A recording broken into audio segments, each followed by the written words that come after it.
चलिए आज की क्लास स्टार्ट करते हैं हम लोग। यूपी स्पेशल की क्लास होगी और यूपी स्पेशल में ये फास्ट ट्रैक रिवीजन होगा आप लोगों का। जितना आपके पेपर के पॉइंट ऑफ व्यू से इम्पोर्टेंट है आज वही पढ़ाया जाएगा। बाकी तो आप लोगों को सेक्शन वाइज में यूपी स्पेशल पहले भी पढ़ा चुका हूँ। तो देखिए, पहली चीज तो आपको पूछा जाता है कि यूपी की आकृति कैसी है, शेप कैसी है। तो यूपी की आकृति लंबवत है। इसकी कुछ लंबाई होगी, कुछ चौड़ाई होगी। तो आपसे ये भी पूछा जाता है यूपी की लंबाई, उत्तर प्रदेश की लंबाई कितनी है और उत्तर प्रदेश की चौड़ाई कितनी है। अगर हम कहें पूर्व से पश्चिम, इधर से इधर की लंबाई कितनी है, तो 650 किलोमीटर है। अगर हम लोग कहें चौड़ाई की बात, इसकी चौड़ाई कितनी है, तो 240 किलोमीटर है। लंबाई है 650 और चौड़ाई है 240 किलोमीटर। ये प्रश्न बेटा ऐसे ही वो पूछा जाता है कि यूपी की आकृति कैसी है, लंबवत है। इसकी लंबाई कितनी है, 650 किलोमीटर और चौड़ाई कितनी है, 240 किलोमीटर। या ऐसे ही प्रश्न आप लोगों से पूछा जाता है। अब आपको पता है पूरे भारत का क्षेत्रफल जो है वो 32,87,263 वर्ग किलोमीटर है। ये किसका है, भारत का क्षेत्रफल है। तो यूपी का भी कुछ क्षेत्रफल होगा, तो यूपी का भी आपसे पूछ सकता है। तो चलिए देखते हैं यूपी का क्षेत्रफल कितना है। 2,40,928 वर्ग किलोमीटर है। सारे प्रश्न आपके लिए इंपॉर्टेंट हैं। आपसे पूछा जाएगा यूपी का क्षेत्रफल कितना है, 2,40,928 वर्ग किलोमीटर। ये यूपी का क्षेत्रफल है। और पूरे भारत का क्षेत्रफल 32,87,263 वर्ग किलोमीटर है। ये भी पूछा जाता है क्वेश्चन। आगे अगला क्वेश्चन आपसे पूछा जाता है, जो इंपॉर्टेंट क्वेश्चन आपके लिए बनता है। जैसे आप लोग जानते हो विश्व का जितना एरिया है उसके कितने परसेंट भूभाग पर भारत फैला हुआ है, 2.4% भूभाग पर। मतलब ये जो इतना एरिया है ये वर्ल्ड के एरिया का कितना परसेंट है, 2.4%। ऐसे ही ये भी भारत के एरिया का कुछ परसेंटेज होगा। भारत का जितना एरिया है टोटल एरिया का यूपी का कितना परसेंट हिस्सा है उसमें, तो 7.33% है। कितना इसका है, 7.33% एरिया किसका है, यूपी का है। तो यही प्रश्न आया हुआ था कि भारत के कुल क्षेत्रफल में यूपी का क्षेत्रफल कितना प्रतिशत है, 7.33% है। अब जनसंख्या के बारे में भी आएगा। जैसे आप लोगों ने देखा था वर्ल्ड की जितनी जनसंख्या थी उसमें भारत की जनसंख्या कितनी थी, 17.5%। मतलब वर्ल्ड की जितनी पॉपुलेशन थी, वर्ल्ड के पॉपुलेशन का 17.5 ये केवल भारत का पॉपुलेशन था। ऐसे ही आपसे पूछ लेगा यूपी का पॉपुलेशन कितना है। पहला प्रश्न पूछ लेगा कि पॉपुलेशन कितना है। तो पॉपुलेशन के विषय देखिए, भारत का कितना जनसंख्या है, 19,98,12,341 लोग यहां पर रहते हैं। ठीक है, 19,98,12,341 लोग यहाँ पर निवास करते हैं। अगर कहें पूरे भारत में जितने लोग निवास करते हैं, केवल यूपी में कितना परसेंट, उसका परसेंटेज के अकॉर्डिंग पूछ ले कितना परसेंट लोग केवल यूपी में ही निवास करते हैं, तो 16.5% या 51% लोग पूरे इंडिया में जितने लोग निवास करते हैं उसका 16.51 या 16.5% लोग कहाँ निवास करते हैं, केवल यूपी में। अगर हम लोग पॉपुलेशन की बात करें तो यूपी का पॉपुलेशन पूरे वर्ल्ड में 5वें स्थान पर है। सबसे ज्यादा पॉपुलेशन कहाँ का है? अब तो हो गया भारत का, लेकिन पहले कहाँ का था? चीन का। चीन का, यूएसए का, सॉरी चीन का, भारत का, फिर यूएसए का, फिर इंडोनेशिया का। केवल इन्हीं 4 देशों का जनसंख्या यूपी के जनसंख्या से ज्यादा है बस। किसका किसका अगर प्रश्न आ जाए तो चीन, भारत, यूएसए और इंडोनेशिया। इंडोनेशिया की नई राजधानी नुसुंतारा, ठीक है। और किस द्वीप पर बनाया गया? बोर्नियो द्वीप, ठीक है। तो इस प्रकार से आप लोगों ने देखा कि इसका एरिया कितना है, कितना परसेंट एरिया केवल यूपी का कवर करता है, और पॉपुलेशन यहाँ की कितनी है? पॉपुलेशन कितनी है?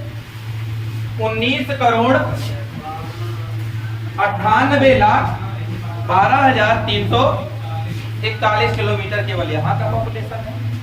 और ये कितना एरिया कवर करता है? 16.51% एरिया पूरे भारत का केवल यूपी कवर करता है। एक पॉइंट तो आपसे यही पूछता है, जनसंख्या है, सॉरी जनसंख्या के बारे में बता रहा है। अब देखिए, जैसे आप लोगों ने पढ़ा था इंडिया में इसका कोई पूर्वी बिंदु था, कोई पश्चिमी बिंदु था, कोई उत्तरी बिंदु था, कोई दक्षिणी बिंदु था। जैसे हम लोगों ने देखा था दक्षिणी बिंदु कन्याकुमारी था, उत्तरी बिंदु इंदिराकोल था, पूर्वी बिंदु वालांगू था और पश्चिमी बिंदु गौर माता या सरक्रीक था, और दक्षिणतम बिंदु इंदिरा पॉइंट था। ऐसे ही ये भी तो कहीं ना कहीं इसका सबसे लास्ट में पूर्वी बिंदु होगा, सबसे लास्ट में पश्चिमी बिंदु होगा, सबसे लास्ट में उत्तरी बिंदु होगा और सबसे लास्ट में दक्षिणी बिंदु होगा। इस क्रम में बात करें तो सबसे पहले अगर पूर्वी बिंदु की बात करें तो बलिया मिलता है, बाघी बलिया। जित्तू पांडे का संबंध कहां से है? समानांतर सरकार बलिया से, वही बलिया है, ठीक है। तो बलिया सबसे पूर्वी बिंदु हो जाता है यूपी का। वहीं पश्चिमी बिंदु यहां पर स्थित है बेटा शामली, और उत्तरी बिंदु की बात करें तो उत्तरी बिंदु यहां पर पाया जाता है जिसका नाम क्या है? सहारनपुर। और दक्षिणी बिंदु की बात करें, सबसे दक्षिण में ये पॉइंट है ना, और ये पॉइंट है किसका? सोनभद्र का। तो आपसे पूर्वी, पश्चिमी, उत्तरी और दक्षिणी बिंदु के बारे में पूछा जाएगा। तो अब आप लोग पूर्वी, पश्चिमी, उत्तरी, दक्षिणी बिंदु देख लीजिए। पूर्वी बिंदु बलिया, पश्चिमी बिंदु शामली, उत्तरी बिंदु सहारनपुर और दक्षिणी बिंदु सोनभद्र। एक प्रश्न तो यही आप लोगों से पूछता है। अब दूसरा पूछ लेगा ये जो भी यूपी है इसमें कितने स्टेट बॉर्डर बनाते हैं, या कितने केंद्र शासित प्रदेश यूपी से बॉर्डर बनाते हैं। ऐसा भी प्रश्न आता है एग्जाम में। जब आपसे पूछा जाए कितने स्टेट बॉर्डर बनाते हैं या कितने यूनियन टेरिटरी बॉर्डर बनाते हैं, जब तक आपको इसका ज्ञान नहीं होगा तब तक नहीं कर पाएंगे। तो चलिए देखते हैं कितने स्टेट या कितने यूनियन टेरिटरी बॉर्डर बनाते हैं। स्टार्ट करते हैं हम लोग यहां से। सबसे पहले यहां पर हिमाचल प्रदेश बॉर्डर बनाता है, और किससे? सहारनपुर केवल एकमात्र स्टेट से बॉर्डर बनाता है। किससे? हिमाचल प्रदेश।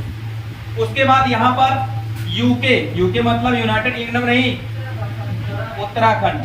कितना यूके बनाता है? उत्तराखंड बनाता है।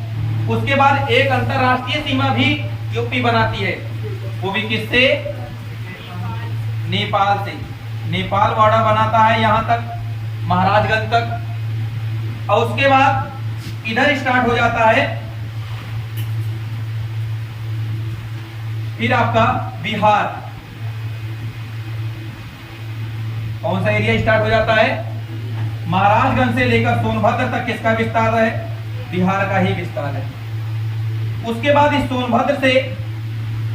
सोनभद्र एकमात्र ऐसा जिला है जिससे 4 राज्य बॉर्डर बनाते हैं। एक तो बिहार हो गया, बिहार के बाद यहां पर झारखंड बॉर्डर बनाता है, और झारखंड के बाद छत्तीसगढ़ बॉर्डर बनाता है, और उसके बाद एमपी बॉर्डर बनाता है। ठीक है, तो सोनभद्र से 4, एक तो हो गया बिहार, दूसरा झारखंड, एक छत्तीसगढ़ और एक एमपी। 4 राज्य ऐसे हैं। ये पूरा एमपी है ना बेटा नीचे, 4 राज्य ऐसे हैं जो किससे बॉर्डर बनाते हैं?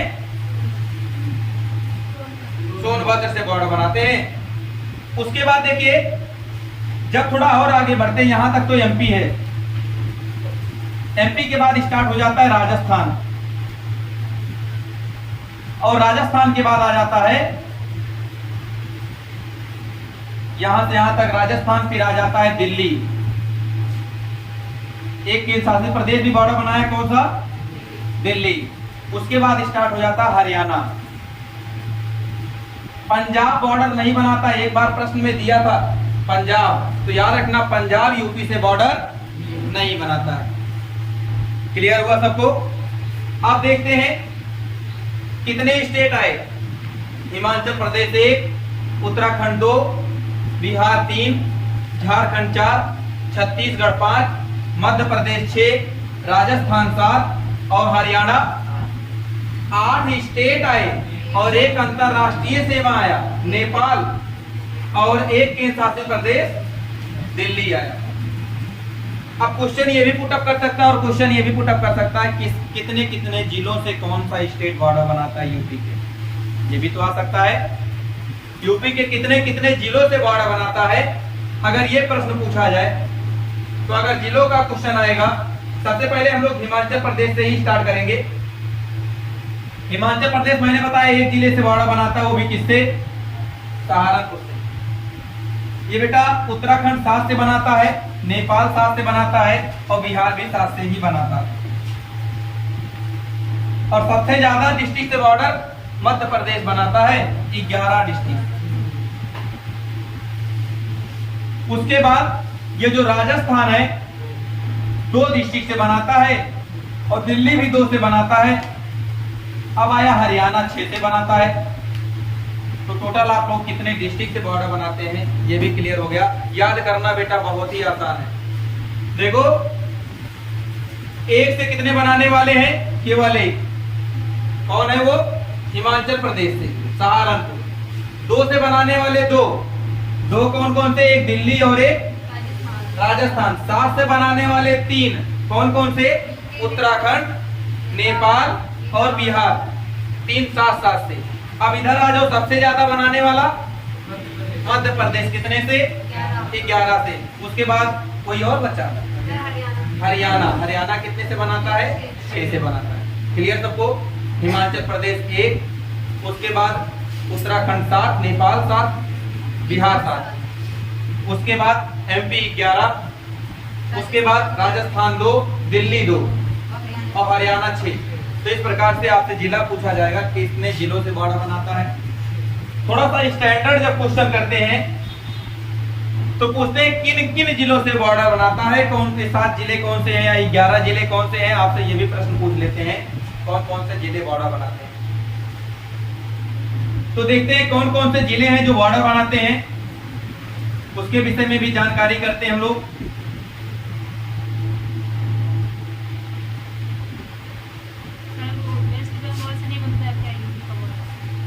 नहीं बेटा, वेस्ट बंगाल से बॉर्डर नहीं बनता।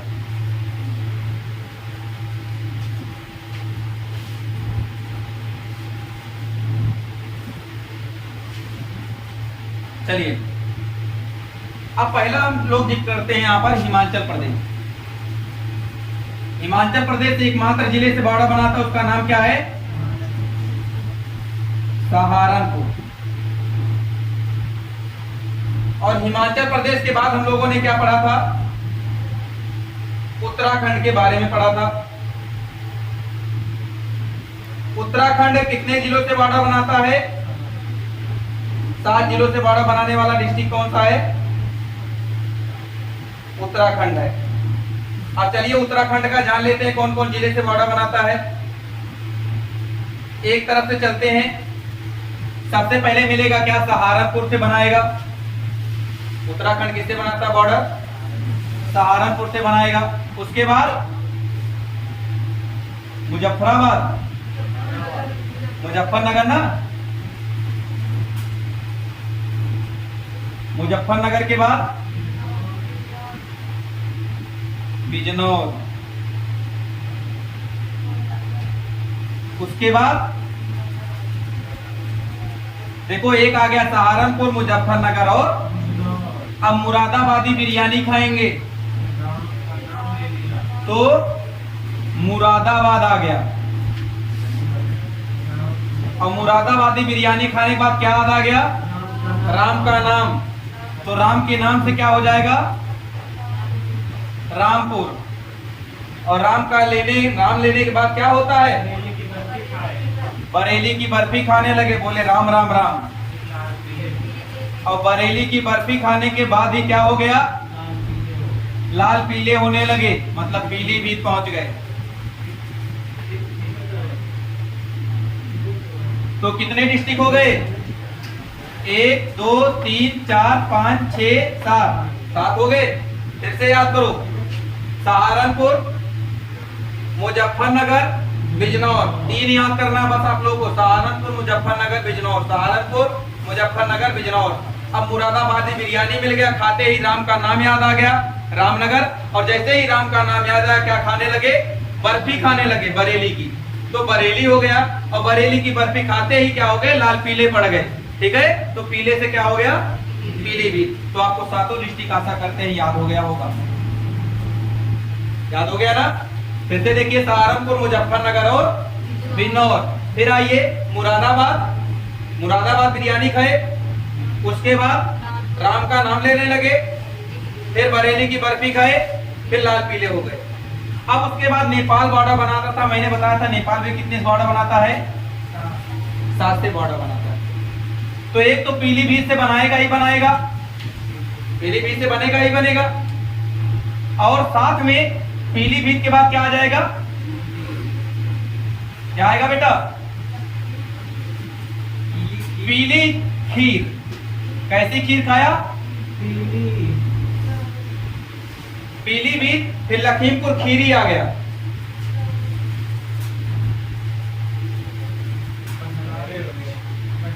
ठीक है, पहले देखा हम लोगों ने पीलीभीत, लखीमपुर खीरी, और खीर खाते ही क्या हो गया? बहरा हो गया, बहराइच। और फिर बहराइच में बहरा होने के बाद बस गया श्रावस्ती। और बसने के बाद क्या किया? श्रावस्ती के बाद क्या आता है? बलरामपुर। जब कहीं पर बस गया तो वहां पर किसका नाम लेने लगा? राम का नाम लेने लगा, बलरामपुर। और बलरामपुर के बाद राम का नाम लिया, राम का नाम लेते लेते सिद्धार्थ नगर आ गया, मतलब सिद्धि प्राप्त हो गई। ठीक है, और जैसे ही सिद्धि प्राप्त हुई, वो खुद को क्या कहलाने लगा? महाराज कहलाने लगा। ठीक है, फिर से देखिए, पीली खीर खाया, पीली खीर खाते ही वो बहरा हो गया, और बहरा होते ही वहां पर बस गया। और बस करके क्या कर रहा है? राम राम राम कर रहा है। और राम राम राम जब करता है तो वो सिद्धार्थ जैसे क्या बन जाता है? सिद्धि प्राप्त कर लेता है। और जैसे उसे सिद्धि मिलती है तो क्या कहता है खुद को? कि मैं तो महाराज हो गया। तो ये हो गए 7 डिस्ट्रिक्ट। फिर से देखिए, पीली खीर खाया, बहरा हो गया, बस गया, राम का नाम लिया, सिद्धि प्राप्त किया, और क्या कहलाया? महाराज कहलाया। अब यहां से स्टार्ट हो जाता है बिहार का क्षेत्र। बिहार में भी मैंने कितना डिस्ट्रिक्ट बताया था? 7 डिस्ट्रिक्ट। इससे भी बॉर्डर बनाते हैं। तो ये तो हो गया किससे बॉर्डर बनाने वाले? नेपाल से बॉर्डर बनाने वाले। अब देखते हैं बिहार का। एक तो महाराजगंज हो गया पहला, और महाराजगंज के नीचे महाराज की उपाधि मिलते ही हम खुश हो गए। मतलब आ गया क्या? कुशीनगर पहुंच गए। और कुशीनगर पहुंचने के बाद अपने देवर से मिले, देवरिया। फिर देवरिया के बाद बलिया, ये बिंदु दिखाया गया था ना, बलिया। और देवर से कहां मिले? बलिया में मिले। आगे फिर गाजी की उपाधि धारण की और चंदौली पहुंच गए और लास्ट में कहां पर पहुंच गए? सोनभद्र। तो फिर से देखिए, महाराज की उपाधि धारण किया, उपाधि धारण करने के बाद खुश हो गए और खुश होने के बाद किससे कब खुश हुए? जब वो देवर से मिलते हैं तो देवरिया पहुंच गए और देवरिया पहुंचने के बाद देवरिया देवर से कहां पर मिल लिए? बलिया में मिले और बलिया में मिलते ही उन्होंने गाजी की उपाधि धारण कर ली और गाजी की उपाधि धारण करने के बाद चंदौली पहुंच गए और चंदौली के बाद फिर सोनभद्र चले गए। फिर से देखिए पूरा, महाराजगंज, महाराजगंज के बाद कुशीनगर, कुशीनगर के बाद देवरिया, देवरिया में देवर से मिले तो खुश हो गए और कहां पर मिले हैं? बलिया में नहीं, हाँ बलिया में मिले और बलिया में मिलने के बाद गाजी की उपाधि धारण की और गाजी की उपाधि धारण करने के बाद चंदौली चले गए और लास्ट में कहां चले गए? सोनभद्र। तो ये हो गया बिहार से बॉर्डर बनाने वाले। फिर से देखो, महाराजगंज, महाराजगंज के नीचे खुश होंगे वो कुशीनगर, कब खुश होंगे? देवर से मिलने के बाद देवरिया और देवर से कहां पर मिले? बलिया में और बलिया में बलिया हो गया और बलिया के नीचे आइए कहां चले गए हैं? गाजीपुर की उपाधि धारण कर लिए, गाजी की उपाधि, और गाजी की उपाधि धारण करने के बाद कहां गए? चंदौली, और चंदौली के बाद सोनभद्र। आप देखते हैं 11 डिस्ट्रिक्ट से जो बॉर्डर बनाता है उसका नाम क्या है? एमपी। एमपी कितने से बॉर्डर बनाता है? 11 डिस्ट्रिक्ट से बॉर्डर बनाता है और यहां से स्टार्ट करते हैं। एमपी जो यहां तक एमपी का विस्तार है, सबसे पहले एमपी किससे बॉर्डर बनाता है? किससे बेटा? आगरा से। ठीक है, किससे बॉर्डर बनाता है? आगरा से। और आगरा के बाद किससे? जालौन। अच्छा, यहाँ पे इटावा है और इटावा के बाद यहाँ पर जालौन, और जालौन के बाद फिर आप लोगों ने देखा था यहीं पर है क्या? झांसी, और झांसी के बाद देखा था ललितपुर, और ललितपुर के बाद देखा था यहाँ पर महोबा। महोबा का पान फेमस है ना? अच्छा, नहीं फेमस है? महोबा पान अनुसंधान केंद्र कहाँ पर है? महोबा में ही है। उसके बाद महोबा के बाद बांदा,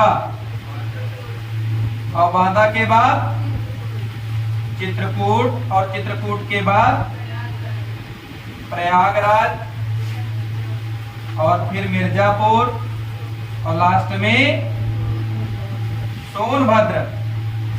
चलो देखते हैं, अभी एक कम होगा।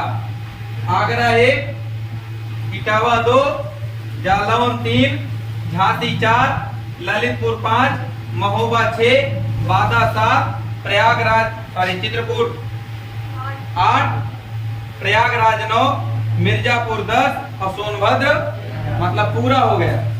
एक बार फिर से चलते हैं हम लोग। आगरा, इटावा, जालौन, झांसी, ललितपुर, महोबा, बांदा, चित्रकूट, उसके बाद प्रयागराज, फिर मिर्जापुर, फिर सोनभद्र। फिर से देखिए एक बार, आगरा, आगरा के बाद इटावा, इटावा के बाद जालौन, और जालौन के बाद झांसी, और झांसी के बाद झांसी के बाद ललितपुर, और ललितपुर के बाद महोबा, महोबा के बाद बांदा, बांदा के बाद चित्रकूट, और चित्रकूट के बाद प्रयागराज, प्रयागराज के बाद मिर्जापुर, और मिर्जापुर के बाद, ठीक है।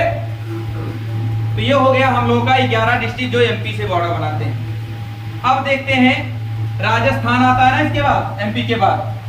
राजस्थान से केवल 2 डिस्ट्रिक्ट है जो बॉर्डर बनाते हैं, मैंने पहले भी आप लोगों से जिक्र किया। और वो दोनों डिस्ट्रिक्ट कौन से हैं? एक है मथुरा और एक है आगरा। जो यहाँ पर आगरा ये था, ये आगरा बॉर्डर बना था, ठीक है। एक आगरा एक मथुरा। अब आता है यहीं पर दिल्ली केंद्र शासित प्रदेश, और दिल्ली केंद्र शासित प्रदेश 2 डिस्ट्रिक्ट से ये भी बॉर्डर बनाता, मैंने पहले ही जिक्र किया था। एक तो गौतम बुद्ध नगर है, गौतम बुद्ध नगर, और एक दूसरा कौन सा है, गाजियाबाद, ठीक है, गाजियाबाद। तो फिर से देखिए, अगर हम लोग बात करें पहले एमपी की, फिर से एमपी वाला देखिए एक बार, आगरा, आगरा के बाद इटावा, इटावा के बाद जालौन, जालौन के बाद झांसी, और झांसी के बाद ललितपुर, और ललितपुर के ऊपर आ जाओगे तो महोबा, और महोबा के जस्ट बगल में बांदा, और बांदा के जस्ट बगल में चित्रकूट। चित्रकूट में कौन सा चित्र देखे, प्रयागराज का, प्रयागराज पहुंचे, और प्रयागराज के बाद पहुंच गए कहां पर, मिर्जापुर मूवी देखे, और सोना पा गए, सोनभद्र सो गए, ठीक है। तो याद करने का तरीका क्या है, आगरा, इटावा, जालौन, झांसी, ललितपुर, महोबा, बांदा, चित्रकूट, प्रयागराज, प्रयागराज पहुंचे, मिर्जापुर मूवी देखे और सो गए, ठीक है, कंप्लीट हो गया एमपी।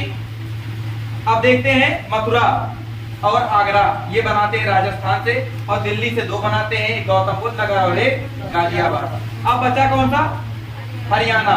हरियाणा 7 डिस्ट्रिक्ट से बॉर्डर बनाता है, 6 से बनाता है ना, ठीक। अब इन 6 के बारे में देख लेते हैं किससे किससे बनाता है। चलिए बताइए, एक तो ये शामली से स्टार्ट करते हैं।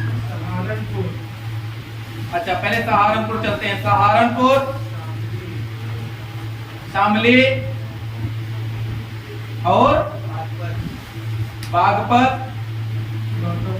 गौतम बुद्ध नगर,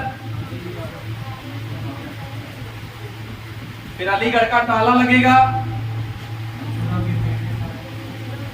अलीगढ़, फिर उसके बाद मथुरा,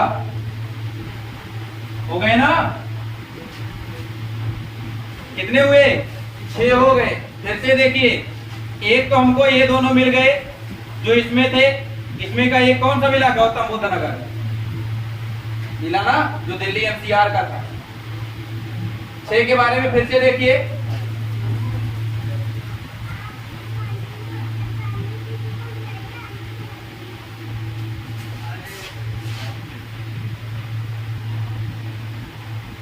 अभी तक देखा आप लोग किससे किससे बॉर्डर बना रहा था। अब थोड़ा विशेषताओं के विषय में, जो फैक्ट आपके एग्जाम में आएगा उसके विषय में भी देख लीजिए। एक पूछा जाता है सर्वाधिक वर्षा वाला स्थान कौन सा है, तो सबसे ज्यादा वर्षा यहाँ पर गोरखपुर है। सबसे ज्यादा वर्षा कहाँ पर होता है, गोरखपुर में होता है। सर्वाधिक वर्षा कहाँ पर होता है, याद कर लेना, सर्वाधिक वर्षा वाला स्थान गोरखपुर है, ये पॉइंट याद होना चाहिए। तो ये भी याद होना चाहिए, सबसे कम वर्षा कहाँ पर होता है, ये भी पूछा जा सकता है। तो सबसे कम वर्षा बेटा मथुरा में होता है, यहाँ पर स्थित है मथुरा। मथुरा की विशेषता है कि सबसे कम वर्षा। वर्षा के विषय में 2 ही क्वेश्चन पूछते हैं, सबसे अधिक वर्षा और सबसे कम वर्षा, 2 ही क्वेश्चन पुटअप होता है, जो आप लोगों ने देख लिया। अब पूछा जाएगा सबसे बड़ा जिला कौन सा है, मतलब उत्तर प्रदेश का सबसे बड़ा जिला कौन सा है, तो कौन सा है, खीरी डिस्ट्रिक्ट। यहाँ पर स्थित है कौन सा डिस्ट्रिक्ट, खीरी डिस्ट्रिक्ट के सबसे बड़ा जिला है। अगर सबसे बड़ा पूछा जाता है तो सबसे छोटा भी पूछा जाएगा। सबसे छोटा बेटा यहाँ पर स्थित है हापुड़। सबसे छोटा डिस्ट्रिक्ट कौन सा है, हापुड़। ये क्या है, सबसे छोटा है। अभी तक देखा सर्वाधिक वर्षा वाला स्थान गोरखपुर, सबसे कम वर्षा वाला स्थान मथुरा, और सर्वाधिक क्षेत्रफल वाला या सबसे बड़ा जो एरिया है जिसका किसका, खीरी का, और सबसे कम एरिया जिसका है उसका नाम क्या है, हापुड़। उसके बाद बात करें जनसंख्या की दृष्टि या जनघनत्व की दृष्टि से सबसे बड़ा जिला कौन सा है, जहां पर जनघनत्व सबसे ज्यादा है, ठीक है। जनघनत्व कहते हैं किसको है, पहले जनघनत्व समझ लीजिए किसको कहते हैं। 1 वर्ग किलोमीटर में कितने लोग निवास कर रहे हैं उसी को क्या कहते हैं, जनघनत्व। ठीक है, 1000 वर्ग किलोमीटर में कितने लोग निवास करते हैं उसी को क्या कहते हैं, जनघनत्व कहते हैं। और 1000 वर्ग किलोमीटर में सबसे ज्यादा लोग निवास करने वाले जो है वो कहाँ पर, गाजी, अच्छा प्रति वर्ग किलोमीटर 1000 मीटर, ठीक है, प्रति वर्ग किलोमीटर में कितने लोग निवास करते हैं उसी को क्या कहते हैं, जनघनत्व कहते हैं। और सबसे ज्यादा जनघनत्व कहाँ पर है, गाजियाबाद में। कहाँ पर है, यहाँ पर बेटा गाजियाबाद का लोकेशन अभी आप लोगों को जब मैं दिल्ली के केंद्रशासित प्रदेश के विषय में बताया था तो 2 वहां पर डिस्ट्रिक्ट का नाम लिया था, किसका किसका, गौतम बुद्ध नगर और गाजियाबाद। वही गाजियाबाद यहाँ पर क्या है, सबसे ज्यादा जनसंख्या घनत्व है गाजियाबाद। क्लियर हुआ, गाजियाबाद क्या है, सर्वाधिक जनघनत्व, सर्वाधिक जनघनत्व यहीं पर है। तो ये भी पूछा जाएगा क्वेश्चन, सबसे कम जनघनत्व कहाँ का है, ये भी तो पूछा जा सकता है। अगर सबसे कम जनघनत्व की बात आएगा तो ललितपुर है। ये जो लटका हुआ क्षेत्र है किसका है, ललितपुर। यूरेनियम उत्पादन के लिए बहुत प्रसिद्ध है ये ललितपुर। ठीक है, सर्वाधिक जनघनत्व गाजियाबाद, सबसे कम जनघनत्व ललितपुर। सारे फैक्ट तैयार कीजिए फिर से। गोरखपुर क्या है, सर्वाधिक वर्षा वाला स्थान है, ठीक है, और सबसे कम वर्षा वाला स्थान मथुरा। और सर्वाधिक बड़ा जिला, सबसे बड़ा जिला और सबसे छोटा जिला, ठीक है। और हमने लिखा ललितपुर क्या है, जनघनत्व सबसे कम है और गौतम गाजियाबाद का सबसे जनघनत्व सबसे ज्यादा है। अब थोड़ा हम लोग लिटरेसी के विषय में देखते हैं, साक्षरता के विषय में जो प्रश्न उठते हैं। अगर आएगा यूपी में सर्वाधिक साक्षरता कहां पर पाई जाती है, ठीक है, यह साक्षरता की दृष्टि से सबसे बड़ा जिला कौन सा है, कैसा क्वेश्चन आ जाए तो सर्वाधिक साक्षरता दृष्टि से सबसे बड़ा जिला जो इसका साथी छूटा था वो है, ठीक है, गौतम बुद्ध नगर। ये क्या है, सर्वाधिक साक्षर जिला। सर्वाधिक साक्षर जिला कौन सा है, गौतम बुद्ध नगर। तो आपसे ये भी पूछ लेगा सर्वाधिक निरक्षर जिला कौन सा है, मतलब सबसे कम साक्षरता कहां पर है, तो हो जाएगा श्रावस्ती। कौन सा जगह हो जाएगा, श्रावस्ती हो जाएगा। और श्रावस्ती की लोकेशन बेटा कहां पर है, श्रावस्ती की लोकेशन कहां पर है, नेपाल बॉर्डर पर है ना, यहाँ पर स्थित है श्रावस्ती। आपने देखा था खीर खाया था, खीर खाने के बाद बहरा हो गया था, बहरा के बाद बस गया था ना, तो श्रावस्ती। श्रावस्ती के बारे में क्या बताए, सबसे कम लिटरेसी साक्षरता। फिर से देखिए, सर्वाधिक साक्षरता गौतम बुद्ध नगर और सबसे कम साक्षरता श्रावस्ती में है। अगला क्वेश्चन पूछता है जनसंख्या की दृष्टि से सबसे बड़ा जिला कौन सा है, जहां पर जनसंख्या सबसे ज्यादा है, ठीक है, वो प्रयागराज नगरी है। सर्वाधिक जनसंख्या कहां पर है, प्रयागराज है। और प्रयागराज का लोकेशन कहां पर है, यहाँ पर अभी आप लोग जब एमपी से बॉर्डर बनाने वाले डिस्ट्रिक्ट बताए थे तब यहाँ पर मैंने प्रयागराज दिखाया था ना आप लोगों को। तो प्रयागराज क्या है, सर्वाधिक जनसंख्या वाला जिला है, सर्वाधिक जनसंख्या वाला जिला। और नाम क्या है इसका, प्रयागराज। तो क्वेश्चन ये भी उठ सकता है सबसे कम जनसंख्या वाला जिला कौन सा है, क्वेश्चन ये भी आ सकता है, तो वो कौन सा है, महोबा है। और महोबा का लोकेशन आप लोगों ने यहाँ पर देखा था ना, ठीक है। तो सबसे कम लिटरेसी कहां पर है, आप बताइए क्या ये महोबा सही दिखाया गया, जनसंख्या के दृष्टि से सबसे छोटा जिला कौन सा है, पहला प्रश्न ये पूछेगा तो महोबा ही है। और महोबा का लोकेशन कौन सा आप लोगों ने देखा था, आगरा, इटावा, जालौन, झांसी, ललितपुर और ललितपुर के बाद महोबा ही तो देखे थे। तो सर्वाधिक कम जनसंख्या कहाँ का है, सबसे कम फिर से देखिए, सबसे अधिक जनसंख्या प्रयागराज और सबसे कम जनसंख्या महोबा का है। तो इस प्रकार से अभी जितना प्रश्न देखे एक बार रिवीजन करते हैं। सबसे ज्यादा वर्षा वाला स्थान, सबसे कम वर्षा वाला स्थान मथुरा, और सबसे बड़ा जिला, सबसे छोटा जिला हापुड़। फिर जनघनत्व सबसे अधिक कहाँ पर है? गाजियाबाद। और सबसे कम जनघनत्व कहाँ का है? ललितपुर का। और उसके बाद सर्वाधिक साक्षरता कहाँ पर है? और सबसे कम साक्षरता कहाँ पर है? श्रावस्ती में है। ठीक है। उसके बाद देखा हम लोगों ने सर्वाधिक जनसंख्या कहाँ पर है? प्रयागराज। सबसे कम जनसंख्या कहाँ पर है? महोबा। इस प्रकार से इतने क्वेश्चन का आंसर हम लोगों ने देख लिया। अब हम लोग तुरंत ही लिंगानुपात को देखेंगे। लिंगानुपात जो 1000 पुरुषों पर कितनी महिलाएं रहती हैं, जहां पर 1000 पुरुष रहते हैं उसी एरिया में कितनी महिलाएं रहती हैं, उसी को क्या कहते हैं? लिंगानुपात कहते हैं। ठीक है। लिंगानुपात समझ में आया क्या होता है? 1000 पुरुष पर महिलाओं की संख्या ही क्या कहलाता है? लिंगानुपात कहलाता है। ठीक है। चलिए देखिए, अगर हम कहें उत्तर प्रदेश का लिंगानुपात कितना है, ये हो जाएगा 912। उत्तर प्रदेश का लिंगानुपात 912 है। लेकिन अगर आ जाए शिशु लिंगानुपात कितना है?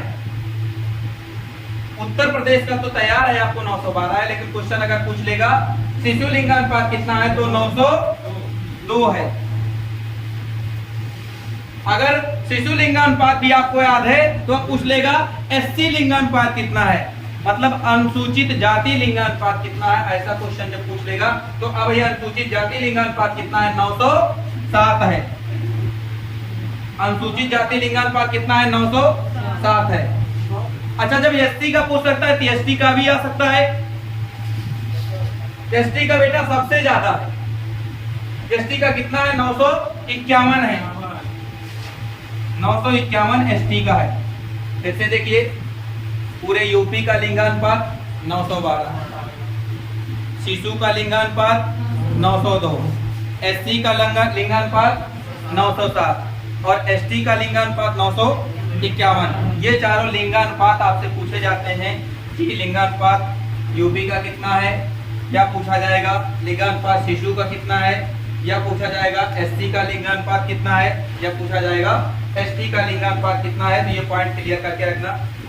अब आप लोगों को कुछ चिन्ह के बारे में या कुछ पुष्प, हमारे यहाँ के यूपी का राजकीय पुष्प क्या है, या यूपी का राजकीय वृक्ष क्या है, या पशु क्या है, या चिन्ह क्या है, इन सब के विषय में आपसे क्वेश्चन पुट अप करता है। ठीक है। तो ये आप लोग को आशा करता हूँ साक्षरता या जितना जनसंख्या के बारे में मैंने बताया, या आप लोगों को लिटरेसी के विषय में बताया, या लिंगानुपात के बारे में बताया, ये पॉइंट सारे क्लियर हो गए होंगे। अब हम लोगों को देखना है किसके विषय में? पहले राजकीय चिन्ह देखते हैं। जो राजकीय चिन्ह है, राजकीय चिन्ह आप लोग जानते हो, एक वृत्त होता है उसमें, और एक वृत्त होता है, उसके बाद 2 नदियां होती हैं। और 2 नदियां कौन कौन सी होती हैं? गंगा और यमुना 2 नदियां होती हैं। इनको किसका प्रतीक माना गया है? ठीक है। उसके बाद मछलियां भी बनी होती। कितनी मछलियां होती हैं? 2 मछली भी बनी होती हैं। हम समझा रहे हैं बेटा, बस हम बना नहीं पाते मछली। हमको बनाना नहीं आता, बता दिए, सिर्फ हम बना दे रहे हैं। ठीक है। 2 मछलियां हैं, और आप लोगों ने देखा था एक तीर है और एक धनुष है। तीर धनुष है, और क्या है इसमें? 2 स्टार हैं, तारे हैं, और क्या है? तीर धनुष हो गया। और ये लिया कहां से गया है?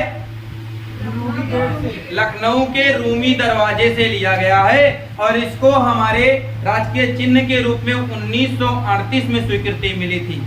कब मिली थी? 1938 में इसको स्वीकृति दिया था राजकीय चिन्ह को। और मुगल शासन का, अवध में मुगलों का शासन था, इसका भी प्रतीक है ये मछलियां। ठीक है। जो मछलियां हैं ये किसका प्रतीक है? कि अवध में किसका शासन था? मुगल का शासक था इसलिए। और ये रूमी दरवाजा कहाँ पर है? जो ये रूमी दरवाजे में छपा हुआ है पूरी आकृति, ये कहाँ पर है रूमी दरवाजा? कहीं और नहीं, अपने लखनऊ में ही है रूमी दरवाजा। ठीक है, कहाँ पर है? लखनऊ में रूमी दरवाजा है। वहीं के दरवाजे में ये आकृति से छपी हुई थी, वहीं से इसको उठा करके क्या बना दिया गया 1938 में। फिर से देखिए क्या क्या है यहाँ पर। 2 मछलियां, गंगा और यमुना नदी, तीर और धनुष, और एक वृत्त और 2 स्टार, कितनी चीजें पाई जाती हैं राजकीय चिन्ह में। और अवध में मुगलों का शासन था, इसका प्रतीक है।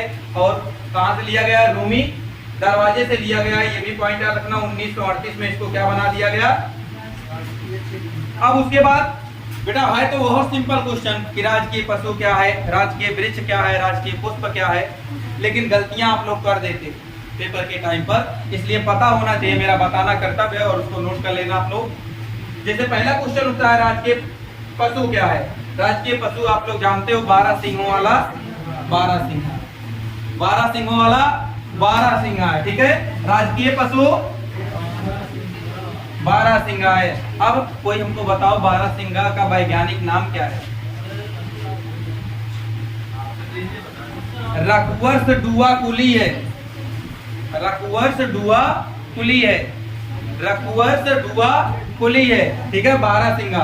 आपसे वैसे पूछा नहीं जाएगा, चांसेस कम है पूछे जाने का कि इसका वैज्ञानिक नाम क्या है, लेकिन ये पूछा जा सकता है कि राजकीय पशु आपका क्या है। चलो राजकीय पशु क्लियर हो गया। अब देखिए राजकीय पक्षी क्या है। सारस या क्रौंच है। क्या है? या तो सारस कहो या तो क्रौंच करो, राजकीय पशु हो गया। और इसका वैज्ञानिक नाम क्या है? इसका वैज्ञानिक नाम क्या है? गुस एंटीगोन। क्या है? गुस एंटीगोन। ठीक है, सारस या क्रौंच का वैज्ञानिक नाम क्या है? गुस एंटीगोन है। अच्छा, राजकीय आपको पक्षी पता चल गया। अब पूछा जाए राजकीय पुष्प क्या है? प्लास या टेंसू। और इसका वैज्ञानिक नाम है ब्यूटिया मोनोस्पर्मा। इसका वैज्ञानिक नाम क्या है? Butea mono. ठीक है, उसके बाद आपसे पूछा जाए राजकीय वृक्ष क्या है? अशोक। राजकीय वृक्ष क्या है? अशोक। उसके बाद पूछा जाएगा राजकीय भाषा क्या है उत्तर प्रदेश की? उत्तर प्रदेश की राजकीय भाषा क्या है? ये क्वेश्चन ये भी उठता है, तो चलिए देखते हैं। राजकीय भाषा 2 हैं। एक 1947 में अपनाया गया हिंदी को, काम नहीं चला एक भाषा से, तो एक हमको उर्दू को भी बनाना पड़ा। और उर्दू को कब बनाए? 1989 में। 1989 में उर्दू को दूसरा भाषा बनाया गया। और पहला भाषा 1947 में कौन बना था? हिंदी बना था। हमारा देश कब आजाद हुआ था बताइए आप लोग? हमारा देश कब आजाद हुआ था?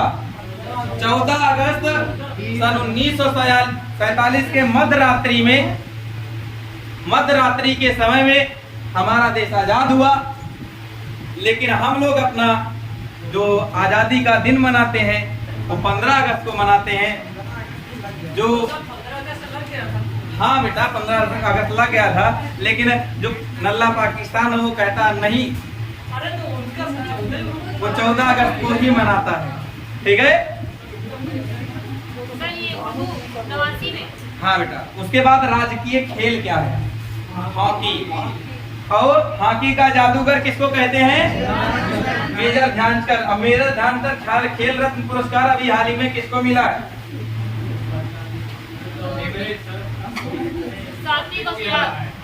सात्विक और चिराग को मिला है। ठीक है, सात्विक और चिराग को मिला हुआ है।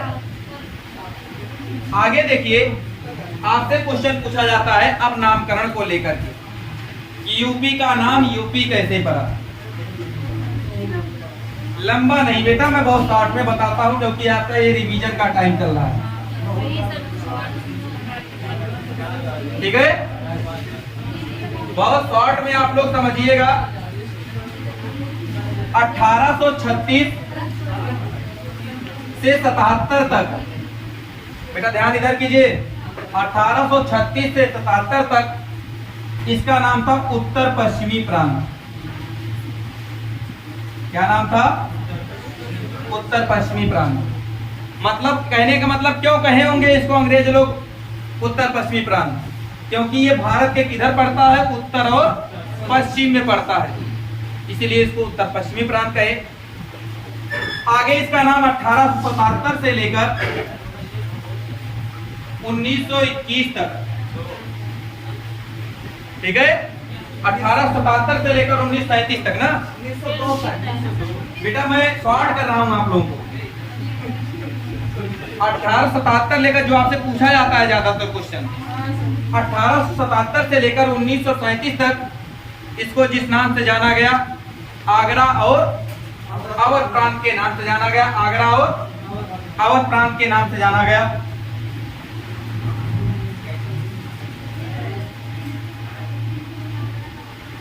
आगरा और अवध प्रांत के नाम जाना गया। और 1937 से लेकर 1950 तक इसको संयुक्त प्रांत के नाम से जाना गया। 37 से 50 तक किस नाम से, संयुक्त प्रांत, संयुक्त प्रांत के नाम से जाना गया। इसके पहले बेटा इसको आगरा और अवध संयुक्त प्रांत भी कहते थे, बाद में वो शब्द हट गया था संयुक्त प्रांत। तो आप केवल इसी को याद कीजिए जो आपसे पूछा जाए पॉइंट ऑफ व्यू से। इसी को यूनाइटेड प्रोविंस, नहीं बेटा ये नहीं था, ये हाँ ये तो था, ये इसकी बात कर रहे हो, ये था, ये हमका इसको कह रहे हो, ठीक है, इसको तो कहते थे, ठीक है।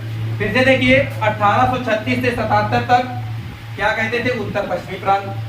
77 से लेकर 1937 तक अवध और आगरा प्रांत, और 1937 से 1950 तक इसको संयुक्त प्रांत। जब हमारा संविधान लागू हो गया, और संविधान लागू कब हुआ था, संविधान लागू कब हुआ था, बनके तो तैयार कब हुआ था, 26 नवंबर 1949 को, लेकिन लागू कब हुआ, 26 जनवरी 1950 को। जब लागू हो गया उसके बाद इसका नाम भी चेंज कर दिया गया। कब चेंज किया गया, 24 जनवरी को। 24 जनवरी 1950 के बाद, कब, 24 जनवरी 1950 के बाद इसका नाम क्या हो गया, उत्तर प्रदेश पड़ गया।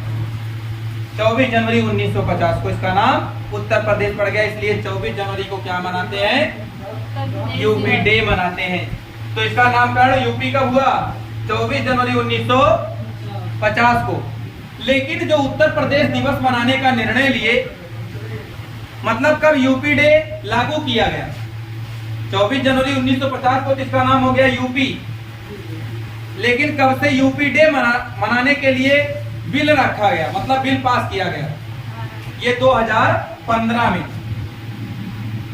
2015 में ये बिल पास हुआ कि अब हम लोग क्या मनाएंगे, 24 जनवरी को यूपी डे मनाएंगे। लेकिन उस समय मनाए नहीं, मनाए कब, 3 साल बाद। पहली बार उत्तर प्रदेश दिवस कब मनाया गया, 3 साल बाद, मतलब 2018 में मनाया गया, ठीक है।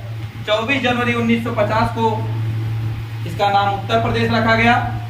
इसीलिए 2015 में एक बिल के माध्यम से 24 जनवरी को क्या घोषित कर दिया गया, ये यूपी दिवस है। लेकिन पहली बार मनाया कब गया, 2018 में मनाया गया। ये जितना मैं आपको पॉइंट बता रहा हूँ ये सब बेटा पूछा गया है, ठीक है।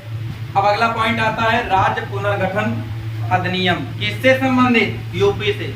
यूपी का पहली बार राज्य पुनर्गठन कब किया गया, तो 1 नवंबर 1956 को किया गया, ठीक है। यूपी का पहली बार पुनर्गठन कब हुआ, राज्य पुनर्गठन 1 नवंबर 1956 को हुआ।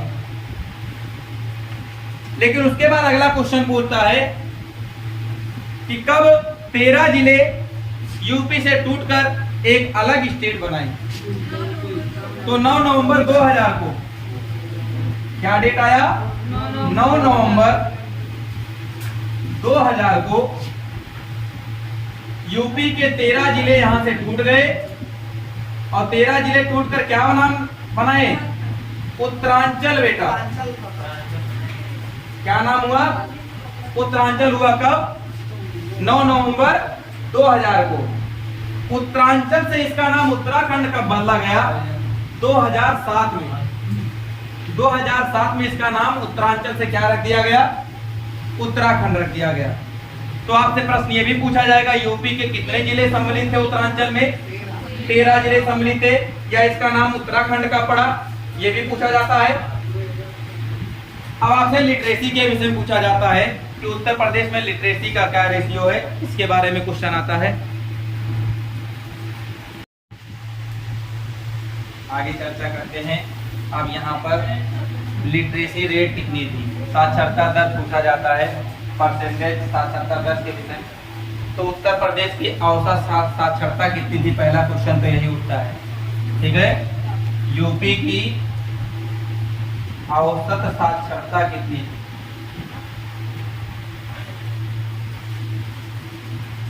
यूपी की औसत साक्षरता, एक प्रश्न तो यही उठता है पहला, और कितनी थी? 67%, लगभग कितना? 67%। उसके बाद एक पुरुष साक्षरता पूछा जाता है और एक महिला साक्षरता पूछा जाता है। तो मेल को हम लोग ऊपर लिख देते हैं, मेल मतलब पुरुष, और फीमेल मतलब महिला। जो पुरुष है, पुरुष की साक्षरता 10 कदम आगे है, मतलब 67 में 10 जोड़ दोगे तो 77, पुरुष ज्यादा साक्षर है। और महिला की साक्षरता 10 कदम पीछे है, तो महिला का कितना हो गया? 57%। पुरुष साक्षरता 77%, महिला साक्षरता 57%, और औसत साक्षरता कितना है? 67% है, ये भी पूछा जाता है। अगला आपसे एक क्वेश्चन आता है कि यूपी में लोकसभा सीटें कितनी है, यूपी में राज्यसभा सीटें कितनी है, यूपी में विधानसभा सीटें कितनी है, यूपी में विधान परिषद सीटें कितनी है, ये भी पूछा जाता है। तो सबसे पहले लोकसभा सीट की बात करते हैं, यूपी में कितनी है? 80। और वही हम राज्यसभा सीटों की बात करें तो राज्यसभा सीटें यूपी में कितनी है? 400। अच्छा, तो राज्यसभा में 31 है। उसके बाद विधानसभा सीटों की बात करें तो हम लोग 403 है। पहले कितना था? 404 था, लेकिन इसका वर्णन किस अनुच्छेद में वर्णित है? अनुच्छेद 333 में। ठीक है, ये जो है 100 कौन सा संविधान संशोधन? 4वां संविधान संशोधन हुआ, और जो राज्यपाल के द्वारा एक एंग्लो इंडियन को मनोनीत किया जाता था उसे हटा दिया गया, तो अब कितने बचे हैं? 403 बचे। और विधान परिषद सीटें यूपी में कितनी है? 100 सीटें हैं। तो एक प्रश्न तो ये भी पूछता आपसे कि यूपी में लोकसभा सीटें कितनी है? 80। यूपी में राज्यसभा सीटें कितनी है? तो कितनी है राज्यसभा सीटें? 31। और यूपी में विधानसभा सीटें कितनी है? तो 403 है, और विधान परिषद सीटें 100 है। अगला क्वेश्चन आपसे पूछता है कि यूपी है, इसका न्यायपालिका कहाँ पर है? मतलब न्यायिक राजधानी या न्यायपालिका इसकी कहाँ पर है? यहाँ पे। तो हम लोग जानते हैं हमारा हाई कोर्ट कहाँ पर है? इलाहाबाद में, जिसको आप क्या कहेंगे? प्रयागराज। और प्रयागराज का लोकेशन आप लोगों को बताया था मैं, यहाँ पर है। तो हाई कोर्ट हमारा यहाँ पर है। इसी का खंडपीठ कहाँ पर है? इसी का खंडपीठ लखनऊ में है। इसी का खंडपीठ लखनऊ में है। उसके बाद एक क्वेश्चन आपसे पुट अप करता है, यूपी में ग्रामीण जनसंख्या कितने % निवास करती है, और यूपी में नगरीकृत जनसंख्या कितने % निवास करती है? मतलब यूपी में गांव में रहने वाले कितने % है और नगरों में रहने वाले कितने हैं? देख लेते हैं। अगर हम लोग कहें ग्रामीण परसेंटेज, तो ग्रामीण परसेंटेज है 77%। और वहीं हम लोग कहें नगरों में रहने वाले का परसेंटेज है 22%। लगभग कितना? 22% है। गांव में रहने वाले कितने हैं? 77, और शहर में रहने वाले, ये बेटा नवीनतम आंकड़ा है, 2011 के जनगणना के अनुसार का आंकड़ा है ये। ठीक है, 2011 ग्रामीण साक्षरता की ग्रामीण साक्षरता नहीं बेटा, ग्रामीण जनसंख्या। ठीक है, ग्रामीण जनसंख्या हम बात कर रहे हैं, रहने वाले लोग हम कह रहे हैं ना। तो ये है जनसंख्या के विषय में। जनसंख्या, ग्रामीण जनसंख्या 77% और नगरीकृत जनसंख्या जो नगरों में लोग रहते हैं, कितने परसेंट लोग नगर में रहते हैं, मतलब शहर में रहने वाले यूपी में केवल 22% लोग हैं और नगर गांव में रहने वाले लोग कितने हैं यूपी में, 77% है। तो ये भी प्रश्न पूछा जाता है, इसको भी नोट डाउन कर लीजिए। हमने बताया था जो यूपी की जनसंख्या है वो अगर विश्व की जनसंख्या में कहा जाए 5वें नंबर पर केवल यूपी की ही जनसंख्या हो जाती है। कैसे? सबसे ज्यादा जनसंख्या है चीन का, चीन के बाद भारत का, भारत के बाद यूएसए का, यूएसए के बाद इंडोनेशिया का और इंडोनेशिया के बाद यूपी का। मैंने अभी आप लोगों को पहले पढ़ाया था कि अब आंकड़ा क्या हो गया, चीन सेकंड नंबर पे हो गया और इंडिया फर्स्ट नंबर पे हो गया। ये भी आप लोगों को मैंने बताया था। आगे चर्चा करते हैं हम लोग। ये तो हो गया हम लोग का जनसंख्या के अनुसार। अब जनघनत्व की बात करते हैं। अगर हम लोग कहें जनघनत्व हमारे यूपी का कितना है, अगर जनघनत्व की बात करेंगे तो यूपी का जनघनत्व 829 है। कितना है जनघनत्व? 829 है यूपी का जनघनत्व। प्रश्न आता है कितना है जनघनत्व? 829 यूपी का जनघनत्व है केवल। ठीक है, यूपी का जनघनत्व कितना है? 829 है। इस प्रश्न को नोट करके रखना। उसके बाद हम लोग कहें औसत दशकीय वृद्धि दर कितना है, मतलब 2001 और 2011 का अगर लें तो 2001 में कितना जनघनत्व था? 2001 के अपेक्षाकृत 2011 में जनघनत्व कितना परसेंटेज बढ़ा है? अगर ये प्रश्न आ जाएगा तो 20.22% बढ़ा है। ठीक है, 2001 में जितना जनघनत्व था 2011 में जितना जनघनत्व है, तो 2001 की अपेक्षाकृत 2011 में कितना परसेंट जनघनत्व बढ़ा है? 20.22% जनघनत्व बढ़ गया है। ठीक है, जनसंख्या सर नहीं बेटा, दशकीय वृद्धि दर जो जनसंख्या हुआ है, जनसंख्या वृद्धि जनसंख्या में होगा ना, तो जनसंख्या ही बढ़ गई। ठीक है, 2001 की जनगणना के अकॉर्डिंग 2011 की जनगणना कितना परसेंट वृद्धि हुआ है? 20.22% वृद्धि हुआ है। उसके बाद बात करें उत्तर में, उत्तर प्रदेश में कुल कितने जिले हैं? अगर डिस्ट्रिक्ट की टोटल यूपी के डिस्ट्रिक्ट की बात हो तो कितने जिले हैं? 75 जिले हैं। और 75 जिलों में सबसे बड़ा जिला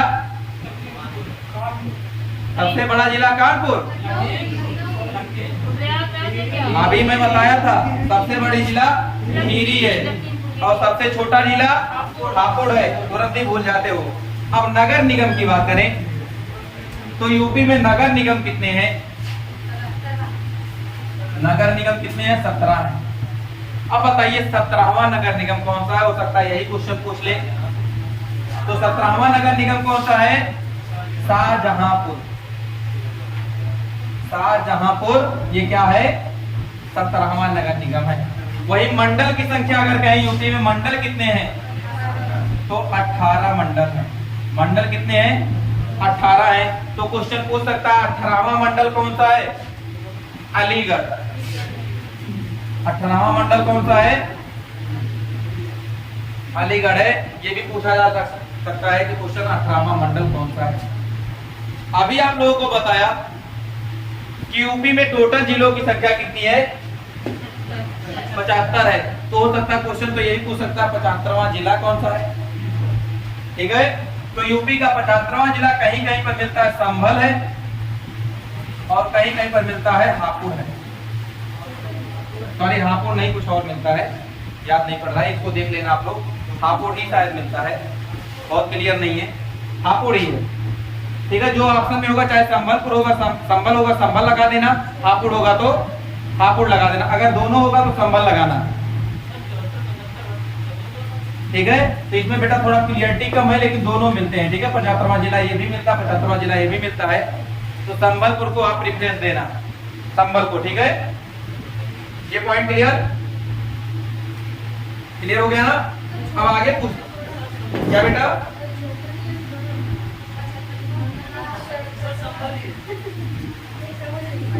अब एक क्वेश्चन अगर आपसे पूछा जाए तो आप लोग बताइएगा, सर्वाधिक लंबी सीमा किस राज्य से लगती है यूपी की? किस राज्य से एमपी से ना। आपने देखा था 11 जिलों से बॉर्डर बना रहा था एमपी। यूपी के 11 जिले किससे बॉर्डर बना रहे थे? एमपी से। और सबसे कम सीमा किससे लगाती है? हिमाचल प्रदेश। 2 पॉइंट बनते हैं बेटा। यहाँ से लेकर यहाँ तक एमपी बॉर्डर बनाता है, तो सबसे लंबा सीमा किसका हुआ? एमपी का। और सबसे छोटा सीमा हिमाचल प्रदेश का हुआ। ठीक है, सबसे छोटा सीमा यूपी बनाता है किससे? हिमाचल प्रदेश से। और सबसे लंबा सीमा किससे बनाता है? एमपी से। हिमाचल प्रदेश से बेटा क्या एक जिला लगता है केवल, सहारनपुर, और कोई नहीं लगता। ठीक है, सहारनपुर केवल बॉर्डर बनाता है बस। अच्छा, ललितपुर, जो आप लोग ललितपुर के बारे में देखे थे, ललितपुर एक ऐसा डिस्ट्रिक्ट है, ये ललितपुर के विषय में कहा जाए एक ऐसा डिस्ट्रिक्ट है जो केवल एक जिले से बॉर्डर बनाता है यूपी के बस, और वो भी किससे? झांसी से। ललितपुर किससे बॉर्डर बनाता है? केवल और केवल झांसी से बॉर्डर बनाता है, और किसी से भी बॉर्डर नहीं बनाता है। ठीक है, ये प्रश्न भी याद रखना। और ललितपुर एकमात्र ऐसा जिला है जो 3 तरफ एक ही राज्य से घिरा हुआ है, और उस राज्य का नाम क्या है? एमपी। ललितपुर ही एक ऐसा मात्र जिला है जो 3 तरफ किससे घिरा हुआ है? एमपी से घिरा हुआ है। उसके बाद अगर प्रश्न आ जाए सर्वाधिक, यूपी के सर्वाधिक जिलों से बॉर्डर बनाने वाला यूपी का कौन सा जिला है? मतलब सर्वाधिक जिलों से भी बॉर्डर बनाता है ये, उसका नाम है हरदोई। क्या नाम है? हरदोई जो है ये सर्वाधिक जिलों से बॉर्डर बनाने वाला डिस्ट्रिक्ट है। ठीक है, सर्वाधिक जिलों से बॉर्डर बनाने वाला डिस्ट्रिक्ट कौन सा है? हरदोई है। ये भी पॉइंट क्लियर कर लीजिए आप लोग। ये चीज बेटा क्लियर नहीं है, इसको देख लेना आप। ठीक है, हरदोई। उसके बाद देखिए एक क्वेश्चन अब आपसे पुटअप करता है राजधानी को लेकर के। राजधानी परिवर्तन समय समय पर हुआ, उससे क्वेश्चन आता है कि पहले यूपी की राजधानी क्या थी, बाद में यूपी की राजधानी क्या हुई। इस तरीके से क्वेश्चन पूछते हैं, तो इसको भी देख लेते हैं। जब हमारा 1857 की क्रांति हुई, उसके बाद 1858 में इसकी राजधानी क्या बना दी गई थी? तब उस समय राजधानी क्या थी? 1858 तक इसकी राजधानी क्या रहा करती थी? आगरा। ठीक है, 1858 तक क्या राजधानी थी? आगरा। और 1858 से लेकर 1921 तक इसकी राजधानी चेंज कर दी गई और रख दिया गया क्या? इलाहाबाद। उसके बाद 1921 के बाद हरदोई वाला गलत है बेटा, एक बार फिर से आप लोग चेक कर लेना। वैसे मैं गलत तो इतना जल्दी नहीं बोलूंगा, एक बार चेक करना। गूगल पे एक बार आप लोग सर्च करना कि यूपी का कौन सा जिला है जो सर्वाधिक डिस्ट्रिक्ट से बॉर्डर बनाता है यूपी के, तो आपको हरदोई ही ऑप्शन मिलेगा। ठीक है, तो पहला देखा आप लोगों ने 1858 में आगरा, और 1858 से 1921 तक इलाहाबाद, और 1921 के बाद अब तक क्या है? लखनऊ। तो यूपी की राजधानी अब क्या है? लखनऊ है। यूपी की राजधानी अब क्या है? लखनऊ। तो याद रखना ये राजधानी का बदलने कम है। 1858 तक आगरा था, 58 के बाद 1921 तक इलाहाबाद, और 1921 के बाद अब तक लखनऊ। नवाबों की नगरी 2 नगर को कहते हैं, एक लखनऊ को कहते हैं और एक रामपुर को कहते हैं। नवाबों की नगरी 2 नगर है, एक लखनऊ और एक रामपुर। लखनऊ नवाबों की नगरी, बेटा लिख लो, नवाबों की नगरी।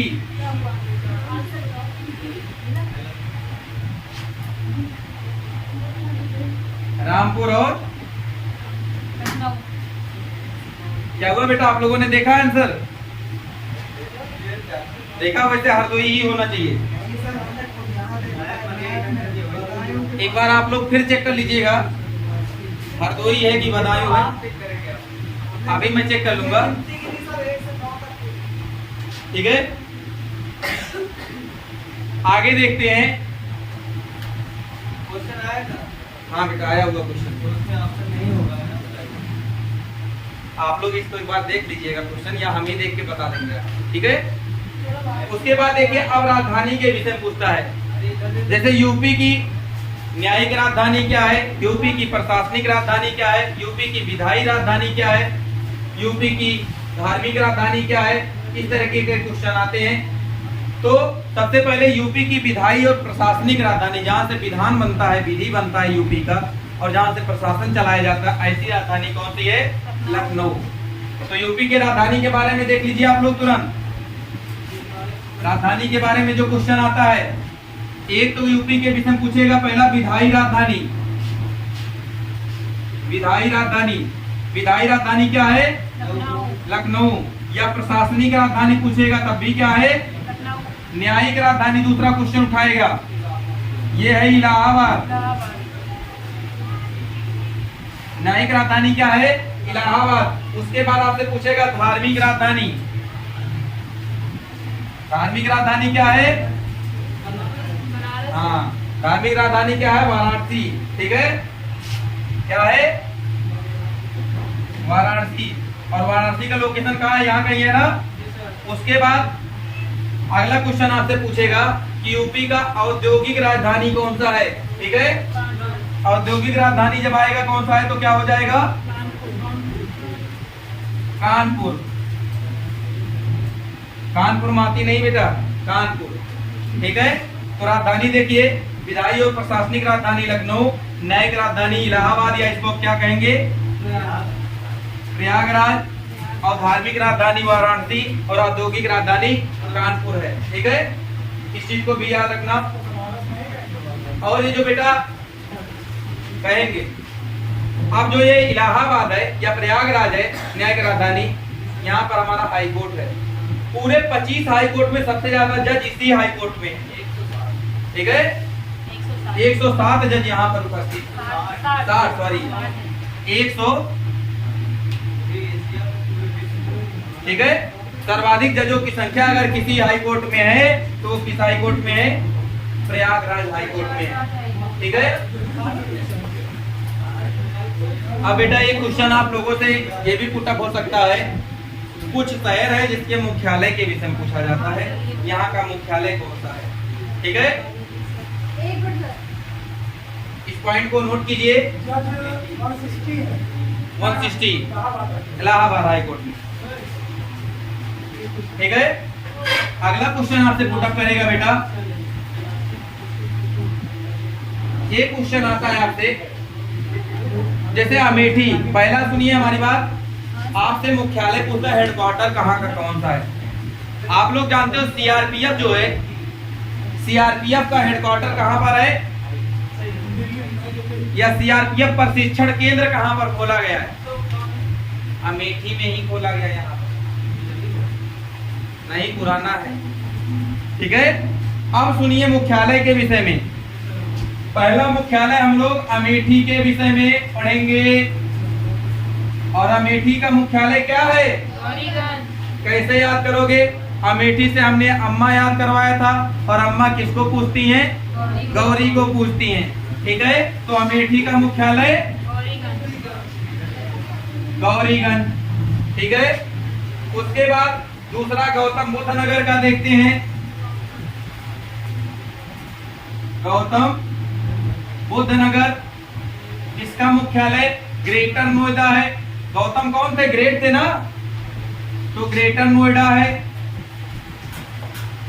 उसके बाद तीसरा मुख्यालय हम लोग अंबेडकर नगर का देखते हैं, और अंबेडकर नगर का कौन सा है, अकबरपुर है। ठीक है, और उसके आगे आता है कानपुर देहात। ठीक है, कानपुर देहात का देख लीजिए,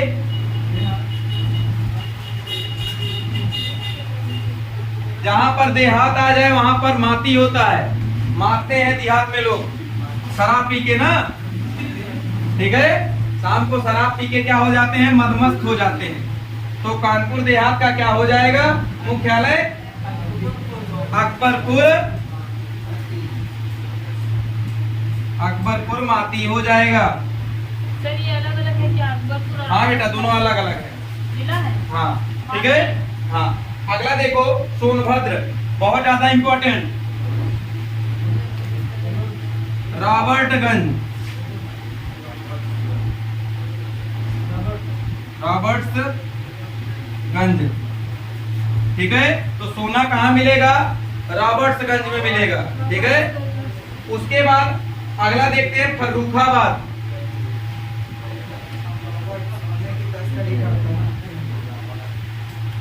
ठीक है, फर्रुखाबाद का देखते हैं। फर्रुखाबाद की राजधानी क्या, सॉरी मुख्यालय क्या है?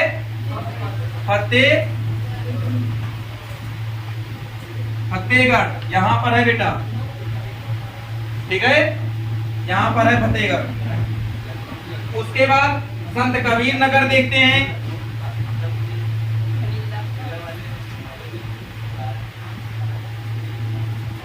संत कबीर नगर। अब देखते हैं संत लोग जो होते हैं वो खली होते हैं, खली के जैसे होते हैं। तो संत कबीर नगर का क्या हो जाएगा? खलीलाबाद। या जो संत लोग होते हैं क्या दिखाते हैं? लीला दिखाते हैं, तो खलीलाबाद हो गया। ठीक है, उसके बाद अगला देखते हैं हम लोग कौशाम्बी के विषय में। कौशाम्बी के विषय में, और कौशाम्बी का जो है, कौशाम्बी का मुख्यालय क्या है? मंझनपुर। कौशाम्बी का मुख्यालय मंझनपुर। ठीक है, कौशाम्बी का मंझनपुर है। वहीं कुशीनगर का देखते हैं। कुशीनगर का क्या है? कुशीनगर का मुख्यालय क्या है? पडरौना। खुश होते हैं कब? जब दूसरे को रोते हुए देखते हैं, रौना। ठीक है, तो रौना, कुछ लोग दूसरे को रोते हुए देख के खुश होते हैं ना, तो याद रखना खुशी रोना। ठीक है, पडरौना, क्लियर याद रहेगा। उसके बाद सिद्धार्थनगर देख लीजिए। सिद्धार्थनगर भी पूछा जाता है। नवगढ़ इसका है। सिद्धार्थ जो थे 9 ग्रहों की पूजा करते थे, ऐसे याद कर लेना। सिद्धार्थनगर का क्या है? नवगढ़ है। उसके बाद जालौन, जालौन का क्या है? उरई। जालौन का क्या है? उरई है। और संभल का क्या है? क्या है? संभल का क्या है भाई? पवासा। संभल का पवासा है। और एक और आप लोग याद कर लीजिए, संत कबीर नगर हो ही गया, खलीलाबाद। तो इतने आप लोगों को याद करने। फिर से देखिए, पहला दिखाया मैंने अमेठी, अम्मा पूछेंगी गौरी को। गौतम बुद्ध नगर, गौतम कौन थे? ग्रेट थे, ग्रेटर नोएडा। अंबेडकर नगर का अकबरपुर। कानपुर देहात का मस्त हो जाते, मात जाते सब लोग, अकबरपुर माती। उसके बाद जालौन का उरई। संभलपुर का, संभल का क्या हो जाएगा? पवासा। संभल का पवासा, संभल का पवासा। उसके बाद सोनभद्र का रॉबर्टगंज। फर्रुखाबाद का फतेहगढ़। फर्रुखाबाद फासे फतेहगढ़, फासे फर्रुखाबाद फासे फतेहगढ़। संत कबीर नगर का, संत लोग क्या होते हैं? खली होते हैं, खलीलाबाद हो जाएगा। कौशाम्बी, कौशाम्बी का क्या हो जाएगा? मंझनपुर। खुशी होते हैं तो कोई रोता है। ठीक है, कोई खुशी तो कोई रोता है, तो रोता से क्या हो जाएगा? पडरौना। ठीक है, कुशीनगर का पटरौना।